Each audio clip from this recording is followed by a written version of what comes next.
Hola, buenas tardes, bienvenidos a todos, amigos de la India. Hoy tenemos la segunda parte de una charla que nos dio, me parece que fue en el mes de abril, ¿verdad que sí? Sí.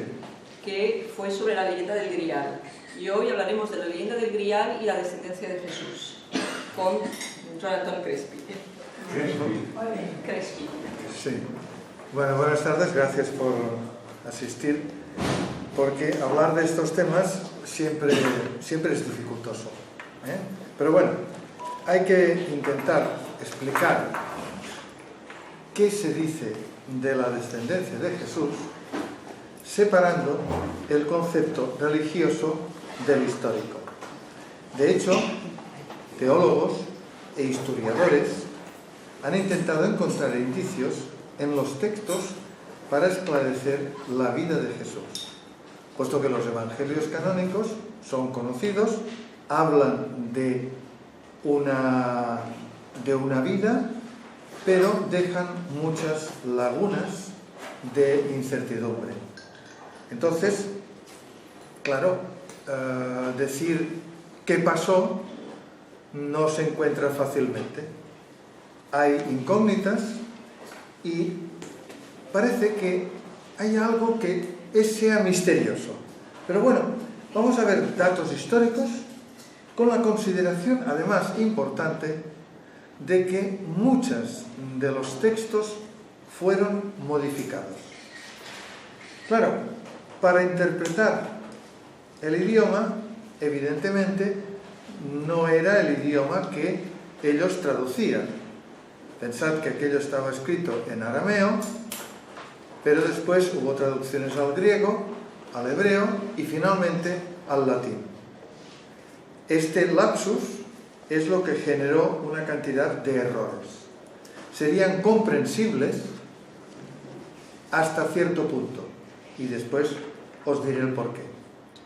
No obstante, queda la intriga de si Jesús estuvo casado y qué importancia tenía María Magdalena en esa circunstancia de era su esposa, era una discípula totalmente, digámoslo así, privilegiada, porque de hecho María Magdalena era sacerdotisa del grupo nazareno, gnóstico.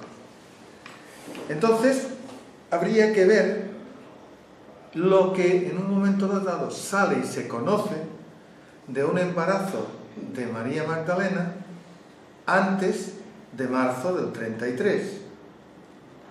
Pensad que después, hacia marzo, abril, hubo la cruz, el martirio de Jesús, y evidentemente, después de este 33, empezaron a suceder cosas que irán saliendo incluso para decir, a lo mejor no murió en la cruz.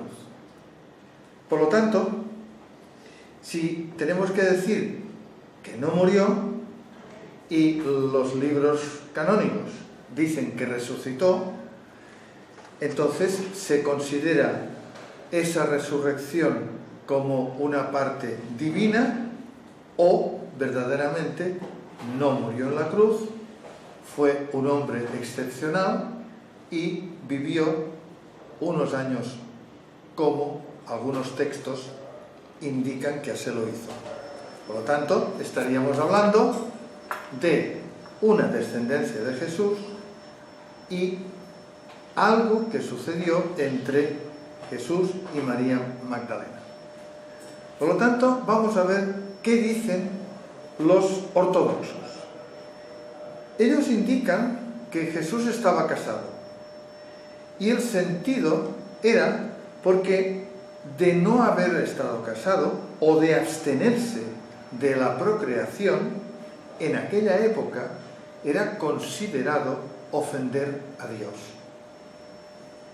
Claro, bajo este punto de vista, ligamos con los esenios, y los esenios estaban casados, por lo tanto Jesús, si predicaba, tenía que estar casado. Perdona, Joan, que te interrumpí. Sí. ¿Casados? Casados. ¿Casado por qué iglesia o por qué rito? el rito que hubiera en aquella época. Vale. O sea, no tenemos que decir lo que ahora existe, existió en aquella época. No, esto es una falacia. En aquella época había unos rituales, en aquella época, por ejemplo, en lo que era la unión entre María Magdalena y Jesús, cumplía ley judía y ley siria. Por eso la segunda unción es las bodas de Caná. Pensad una cosa curiosa. En las bodas de Caná, tal como las conocemos, resulta que parece ser que faltó vino. Y entonces la madre de Jesús se dirigió a los sirvientes y les dijo: haced lo que él diga. Si uno va a casa ajena, ¿verdad que no manda? Por lo tanto, significa que aquella boda era la de Jesús en segundas unción. En segunda unción, bajo un ritual sirio, porque María Magdalena pertenecía a la tribu de Benjamín, su padre era un rey asmoideo o asmoneo, que son un grupo del siglo II antes de Jesús. Por lo tanto, llevaba una realeza, una sangre real.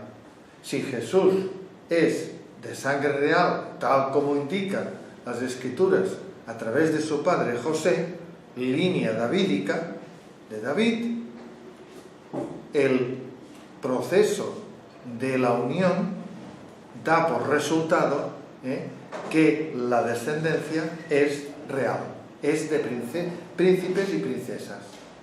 Aunque alguien pueda decir: bueno, pero es que Jesús era muy humilde, ¿y cómo es que era esa descendencia de reyes? No tiene nada que ver, porque lo que pregonaba Jesús era un cristianismo místico, aunque él fuera heredero de la línea de David. En los evangelios apócrifos de Felipe, María, de Tomás, indican a María Magdalena como esposa de Jesús. Por lo tanto, también puede ser interpretado como discípula perfecta, porque la traducción del idioma es incierta. Y aparte, ya sabéis que en estos libros antiguos se escribía mucho a través de parábolas, no diciendo las cosas concretas. Pero no hay que olvidar tampoco que en aquellos primeros siglos hubo movimientos contrarios al cristianismo. ¿Pero a qué cristianismo? Al cristianismo de Jesús. Porque el cristianismo que conocemos es a través de la predicación de Pablo de Tarso. Pablo de Tarso quiso romanizar aquel cristianismo antiguo y se opuso a lo que Jesús continuaba predicando, incluso, como podríamos decir, ya no como Esenio, sino como un rebelde celote, porque Esenio no era. ¿Por qué se dice rebelde celote? Pues porque, acordaros que cuando fue juzgado, lo juzgaron como celote. No lo pudieron juzgar como una persona mística que predicaba una religión de bondad. No había culpabilidad. En cambio, como celote sí. Muy bien. Pues fijaros que en todo aquel movimiento hubo personas que guardaron rollos, pergaminos, donde explicaban cosas. Los famosos rollos del Mar Muerto fueron guardados por comunidades esenias.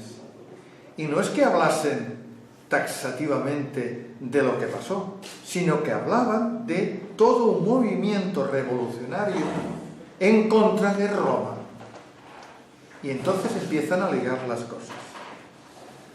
Por lo tanto, digamos lo que yo he dicho, que había textos manipulados.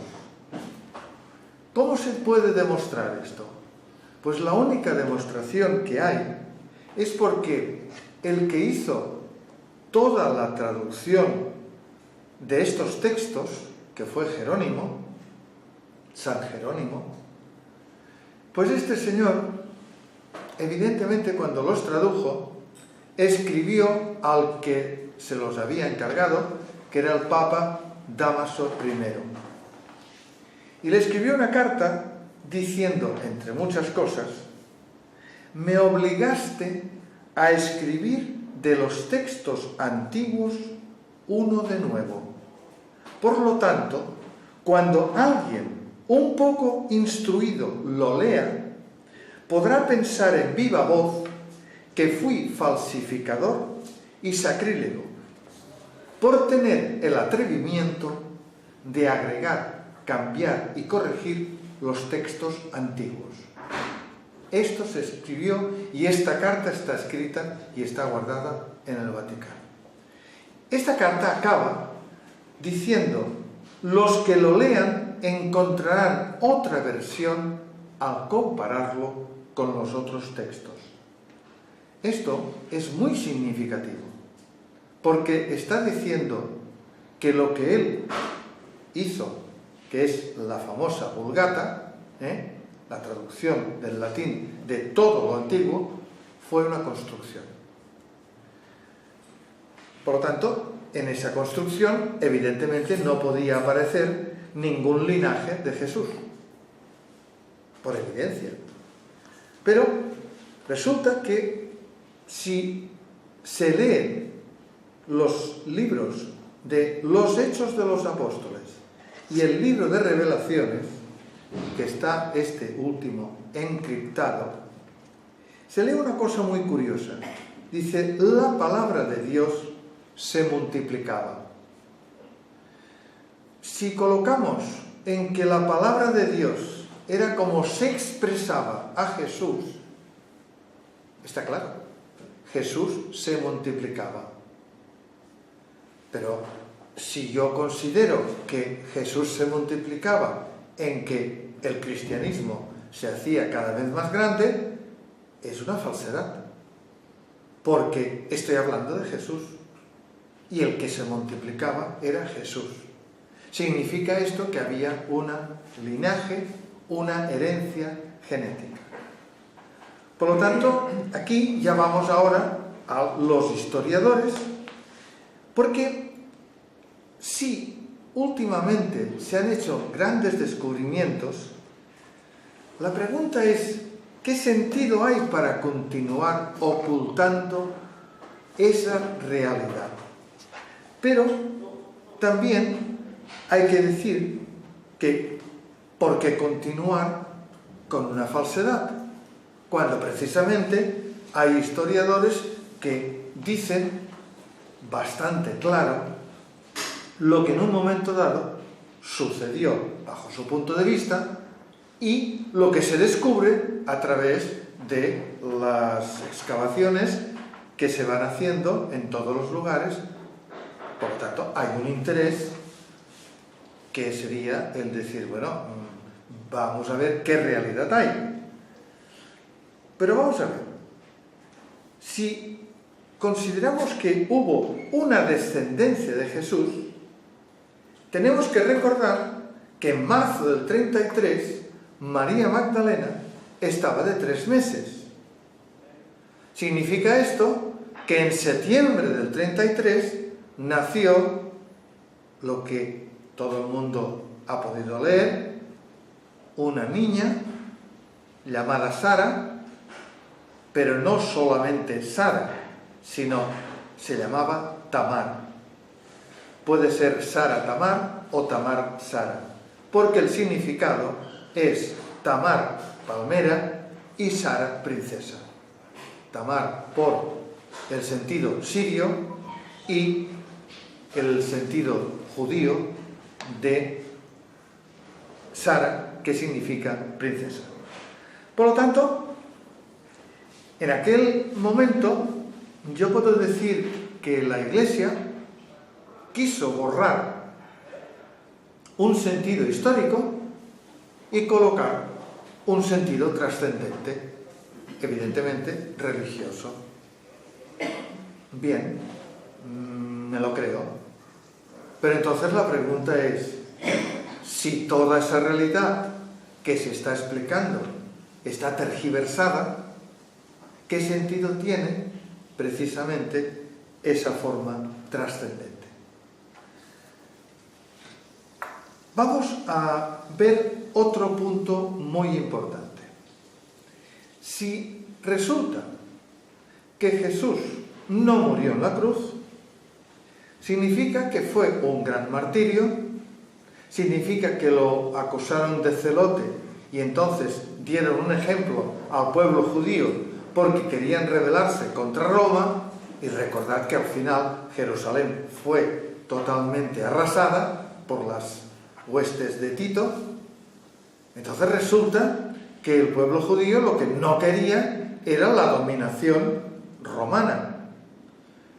Recordad que habían fariseos, recordad que habían esenios, recordad que habían celotes. Por lo tanto, significa que aquellas 3 personas que fueron ajusticiadas, si pertenecían a un grupo, no tenía ningún sentido que murieran. Por lo tanto, lo colocaron de una manera totalmente, digámoslo entre comillas, teatral, para que pareciera una cosa y después fuera otra. Bien, pues entonces resulta que Jesús, en lugar de morir en la cruz, fue rescatado y salvado.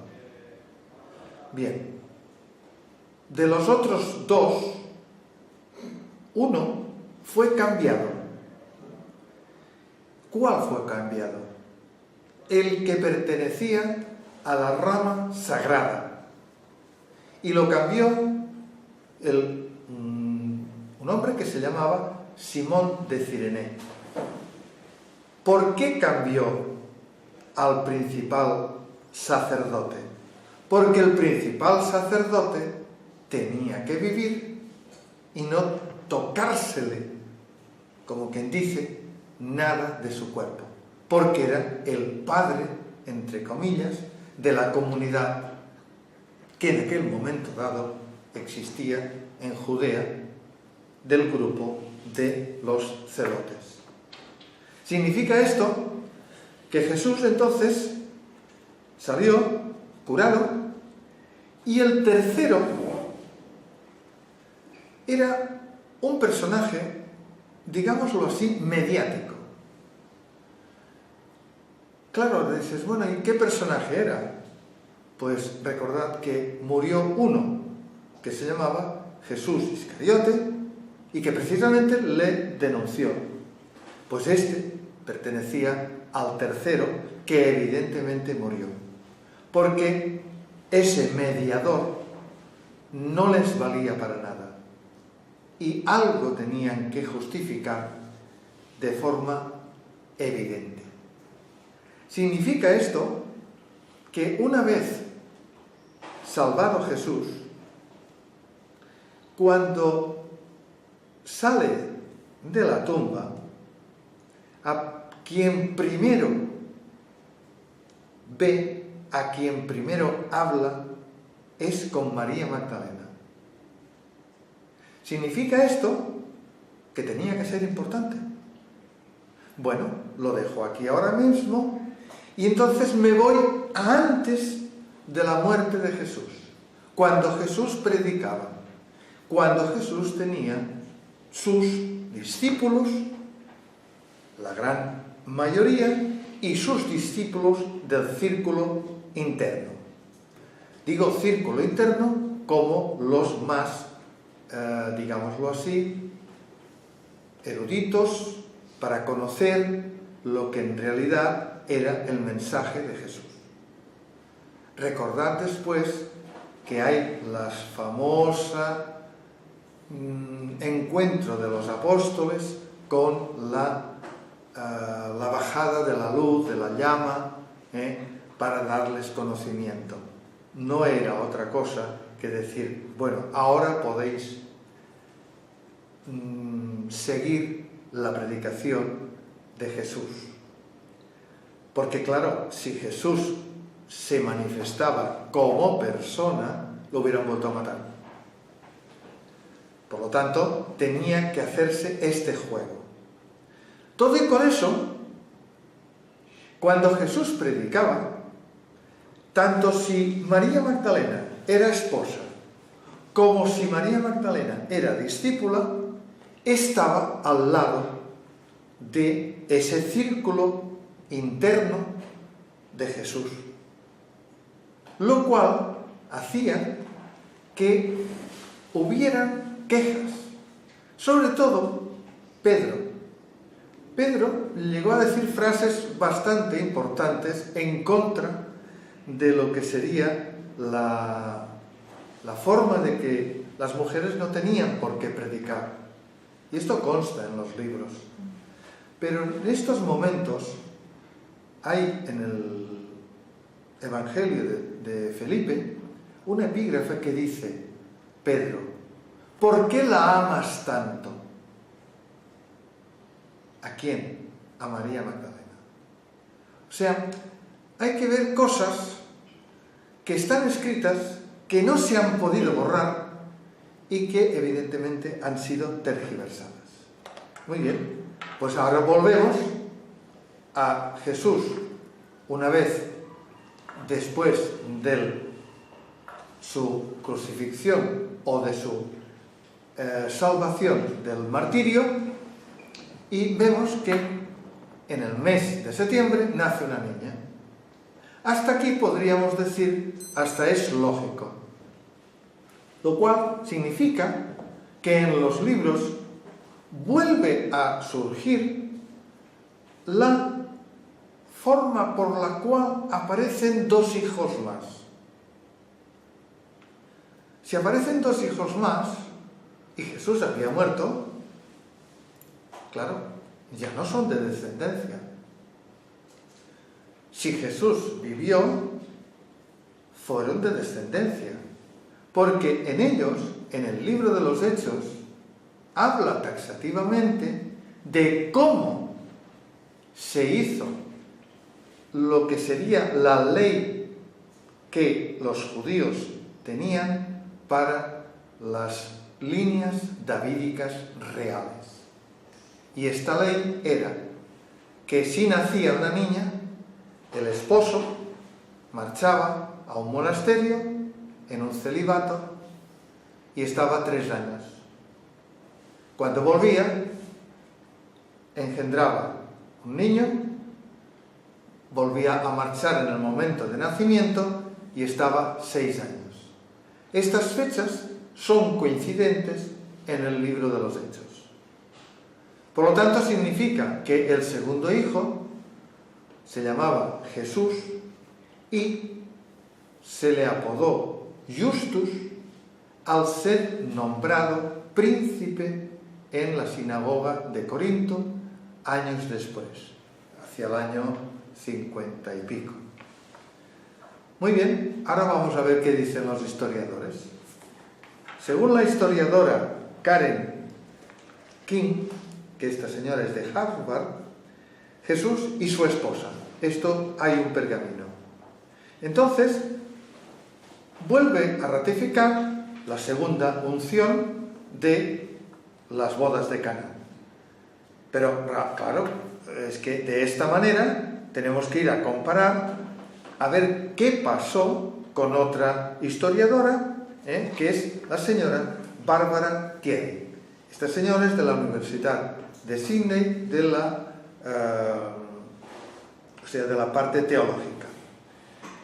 Dice que en los rollos del Mar Muerto Jesús estaba casado. Lo dicen allá taxativamente. Ella dice que hay una descendencia de un niño, otro niño y la primera que era una niña. Pero indica una cosa muy curiosa, que hubo una separación entre María Magdalena y Jesús. Añade que esta separación era por una infidelidad de María Magdalena que Jesús perdonó. Bueno, puede ser, no puede ser. Pero vamos un poco más a la historia que puede demostrarse en lugar de interpretar una cosa tal como esa señora ha interpretado. Y es que en el año 43-44 sí hubo una separación de María Magdalena y Jesús. ¿Dónde fue María Magdalena?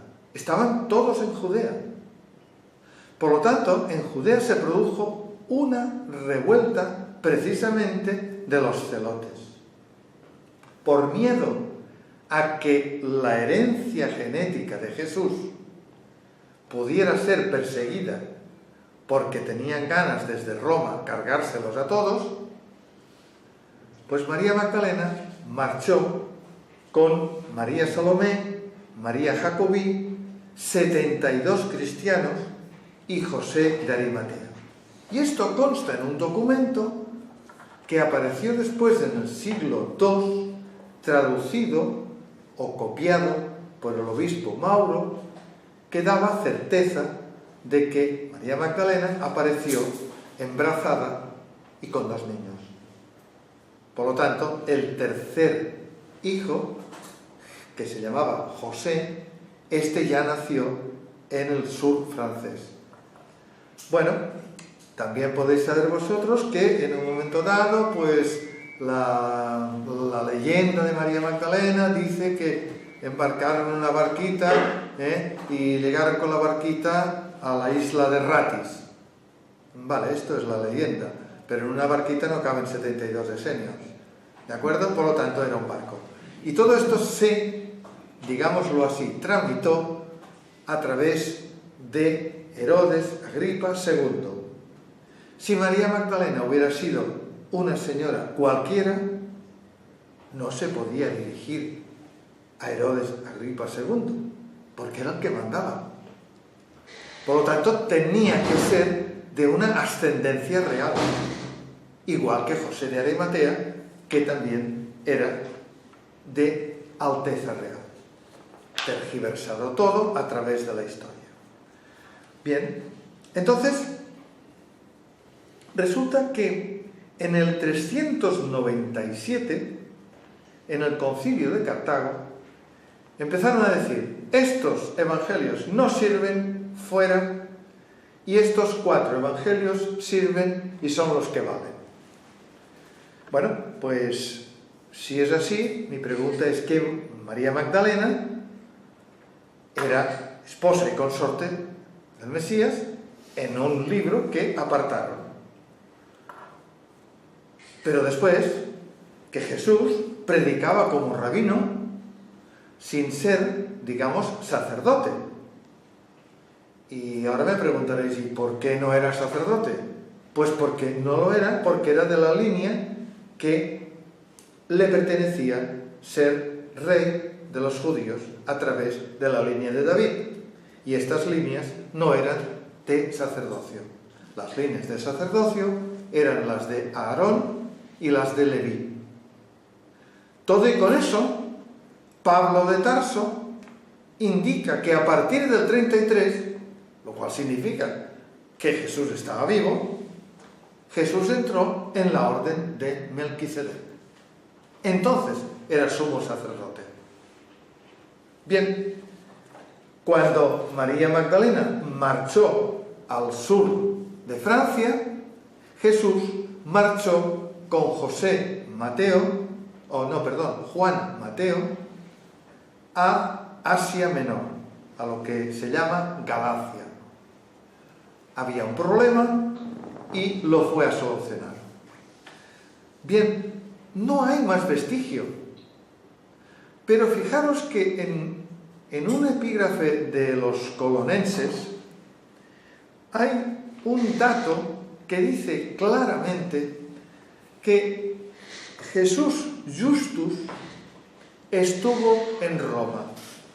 Significa esto que era lo suficientemente importante como para ser nombrado príncipe, luego descendencia de Jesús, además de que fue nombrado jefe de la casa nazarena, a la cual su madre, María Magdalena, pertenecía como sacerdotisa.